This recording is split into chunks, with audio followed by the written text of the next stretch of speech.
Good morning, YouTube. Hope everything's off to a fine start at your house this morning.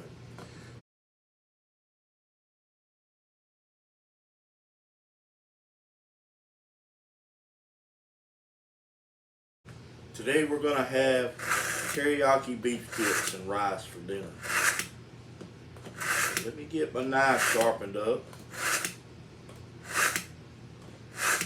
so we can perform some really good cuts on this sorry cut of meat. This is a round cut steak. And as you can see, the grain is running with the steak. You couldn't chew that with a brand new set of teeth. So, I'm going to show you. See how the grain is running. See it? It's just like a piece of wood. See how the grain is running like that? It's cut totally the wrong way. This is cut for making beef jerky out of. My mother used to buy these, God rest her soul, and she'd beat on them for days to turn them into good chicken fried steaks. I'm going to show you something. If you take this and you're going to cut it across the grain like this into smaller pieces, and it'll somewhat make it less tough, but I'm also going to make it thinner by laying my blade down just like this and slicing across the grain.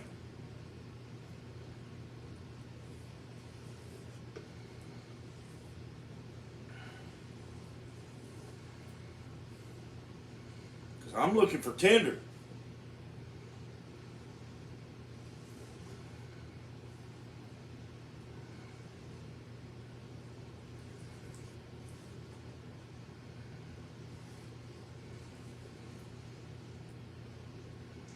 This is going to fall apart.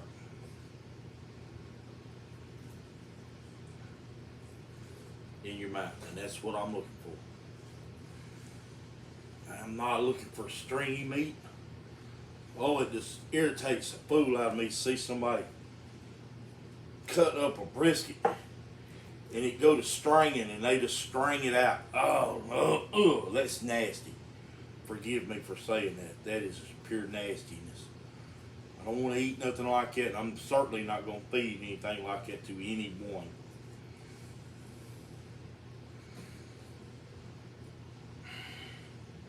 Whenever you're cutting up a brisket, you should absolutely, after it comes off the pit, you should let it set for 30 minutes on the counter, uncovered, to rest. And then you cut it with an electric knife and an electric knife only.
Nothing like a good sharp knife.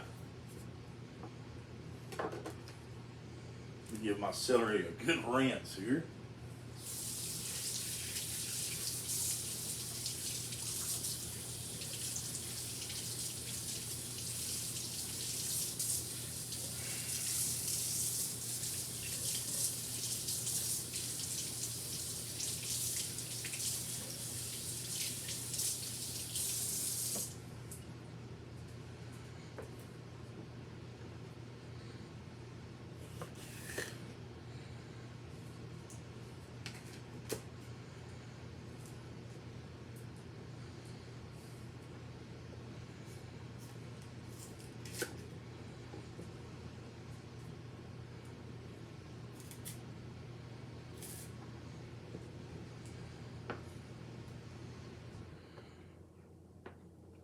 this is far from my grandma's recipe, but I'm gonna do it much in the same way that she'd do it. I'm gonna cook it the same way.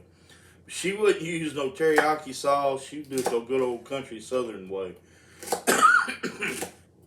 and it wouldn't have no celery in it. It'd just be straight up peppers and onion.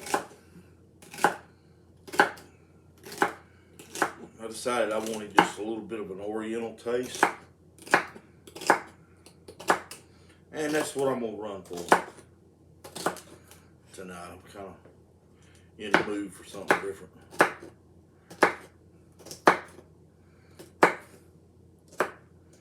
Now there should be enough here for leftovers for me to have tomorrow night.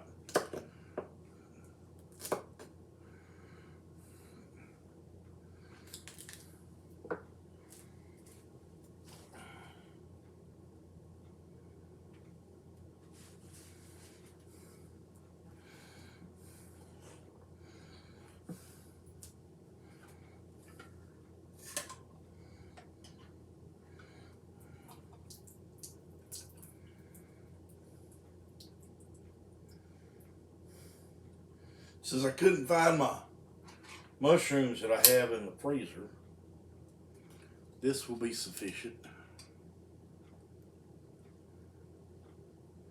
A small can of mushrooms.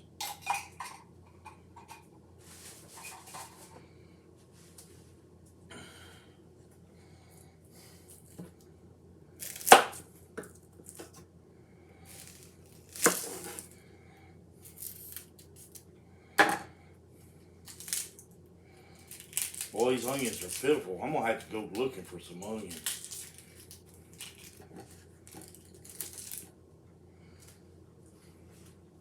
I'm gonna have to go looking for some onions to find some of them big white or yellow succulent onions, man. I just don't know about this.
That's salt, black pepper.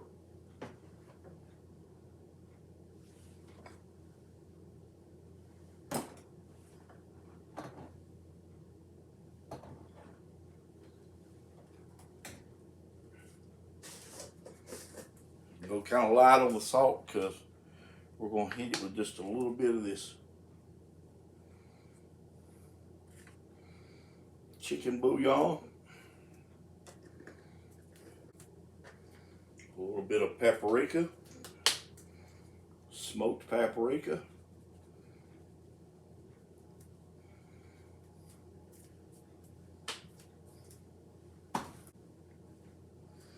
We'll get some parsley flake in there.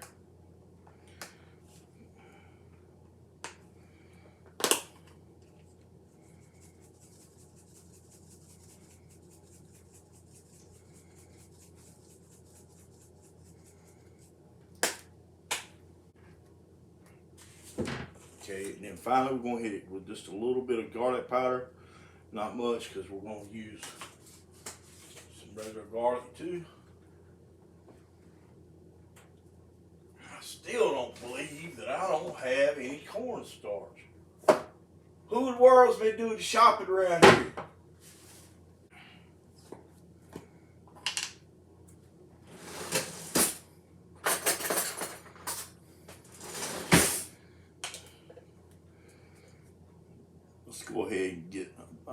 that much.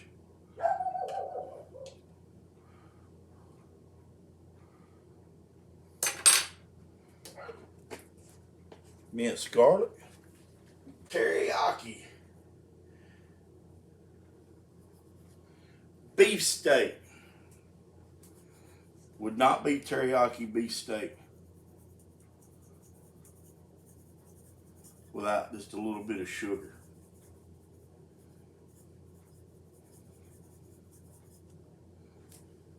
You know what I'm saying? Yeah.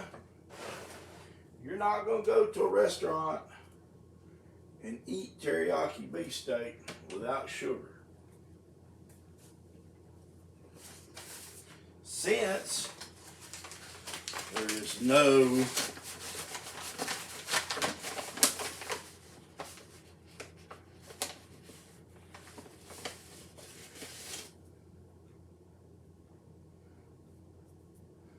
about a quarter of a cup.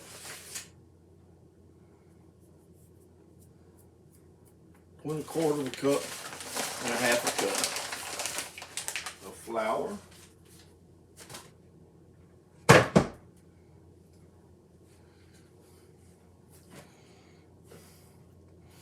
Just kind of give that a mix. We're going to rub the flour. We're going to rub the garlic. We're going to rub the spices into the meat. Just kind of make it all blend together. Massage your meat. Don't hammer your meat. Massage it. Nothing makes me disgust me more than to eat something that's been tenderized with a hammer. That's deplorable. There's other ways to do it than a hammer. Trust me. You can with a hammer. You might even see me hammer on some meat. But not in the kitchen.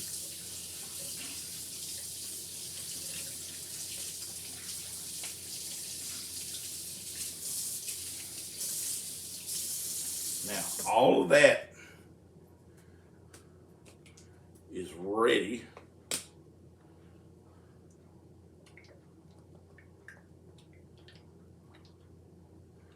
We're going to give that a good coat of teriyaki sauce.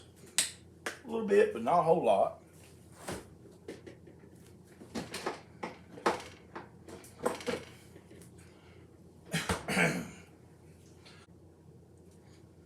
I need to do something about my spices. I need to build me a spice rack.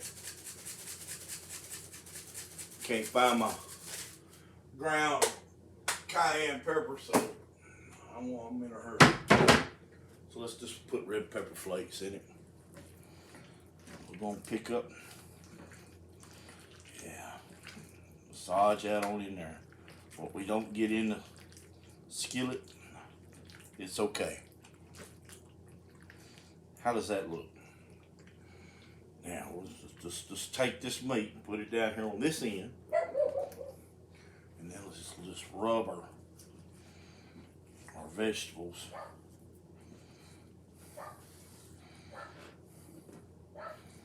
Right there, just like that. Okay, now, wash my hands one more time.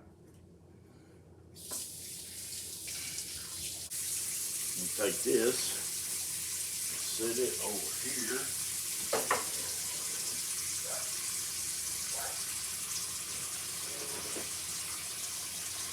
This, my grandma was 80-something years old when she died in 1992, 3, somewhere along in there. And this thing was probably 30 years old then. So you tell me how old it is. We're going to put it on 350 degrees. This is what's called an electric skillet. And it is made out of aluminum. And I took last year, the paint was starting to flake off the top of it. And I was like, that probably is not a good idea for that to be happening. I love to use this thing. It reminds me of my grandma.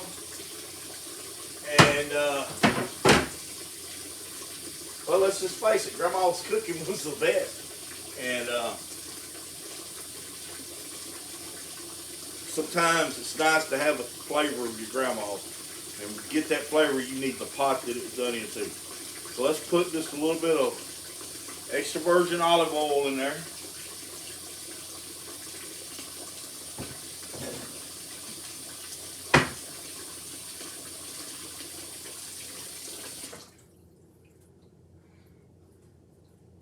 Oh, I almost forgot something.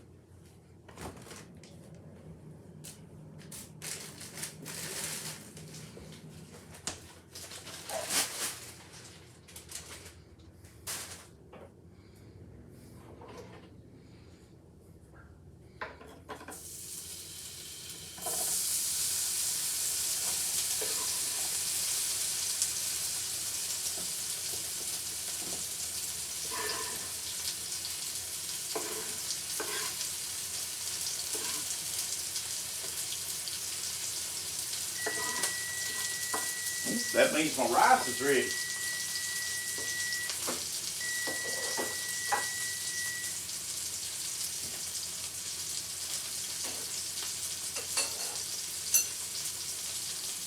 Oh, I love it. Perfect rice every time.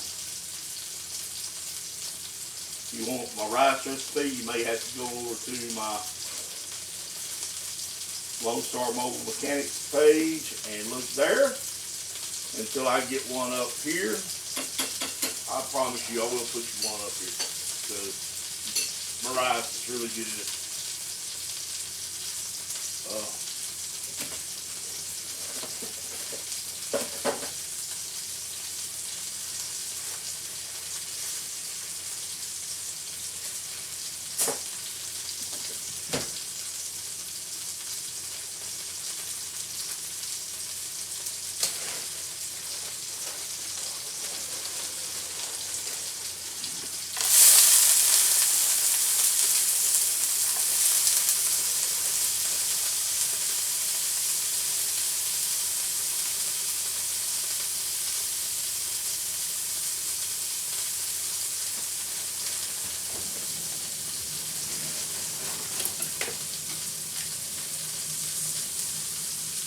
Bell peppers from the garden.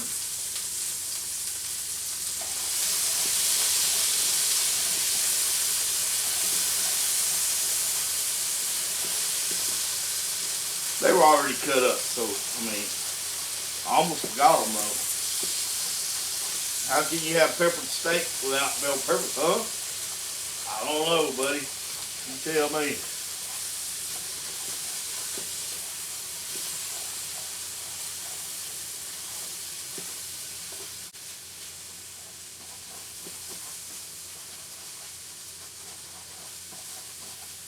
Oh man, this is starting to smell good already. Yeah. It don't take very long at all. Electric skillet.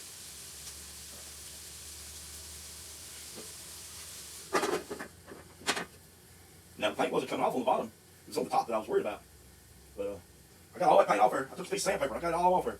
Run all my sanding marks all in the same direction so it would look somewhat presentable. I find it very difficult to throw things away.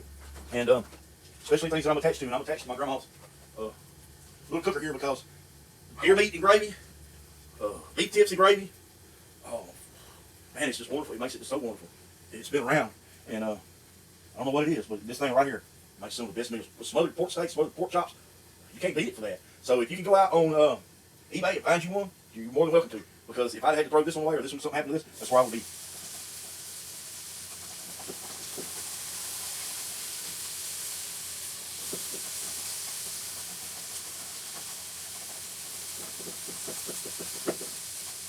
All those pieces that are getting stuck to that bottom, and it is. And that's your gold mine.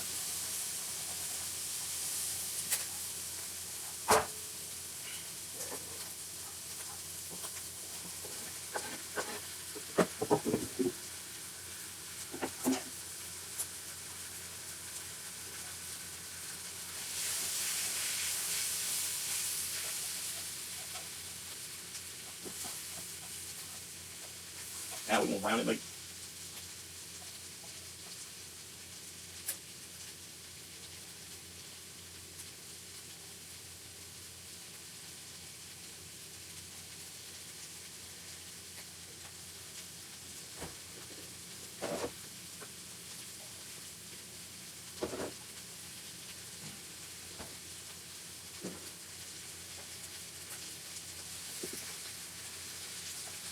Don't laugh at my chopstick holding.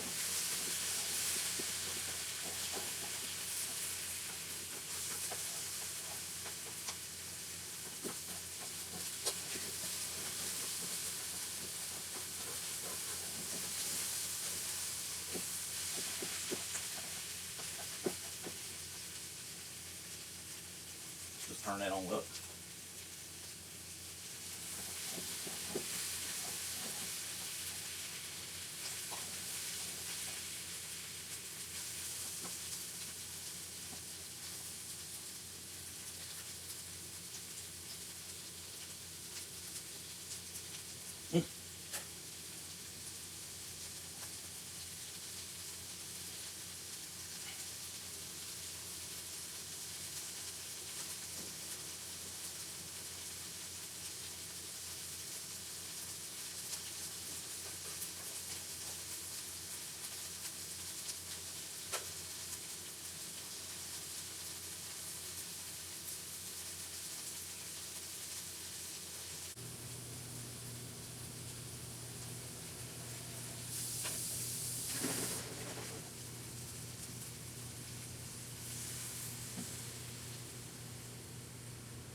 I do believe that one of my prongs is gone out. I don't know which one,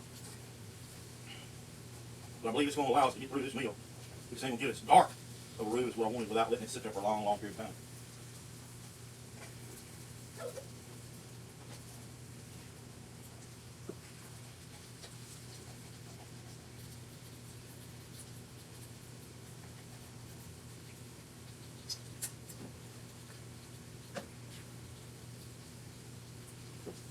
Now that's just water. That's not peanut oil, that's just water. That jug's sitting over there waiting to go out.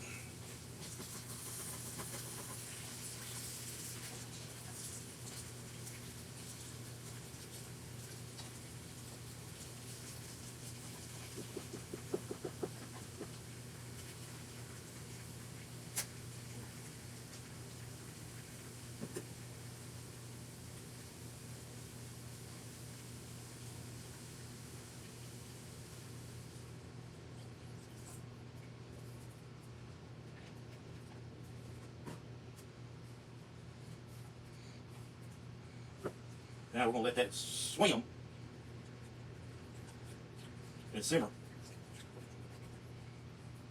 until everything cooks off the bottom. And that meat is just, oh my.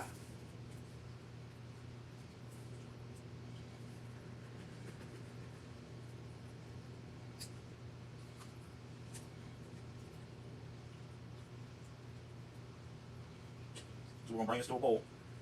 And we're going to put the lid on it, turn it down, and let it simmer for about 30 minutes.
See this?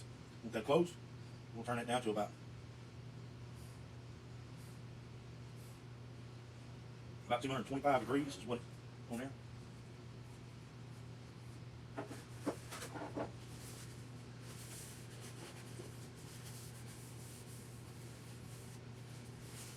I'm gonna set the timer for about 40 minutes.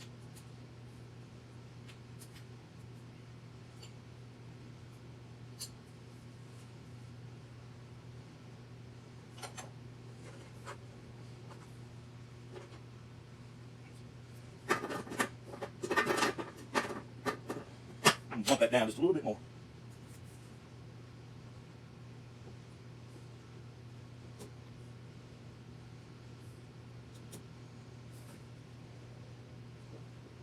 Oh yeah, that's better.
All right, guys.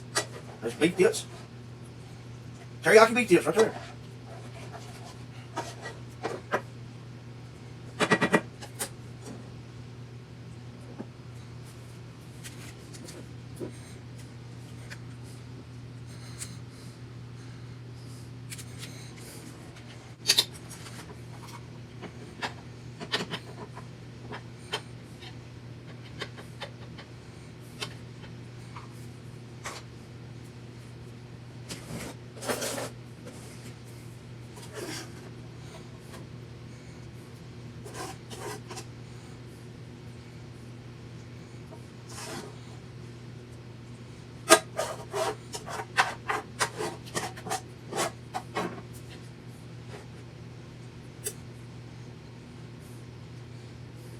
Let's give it the tender test. Oh yeah. Oh yeah.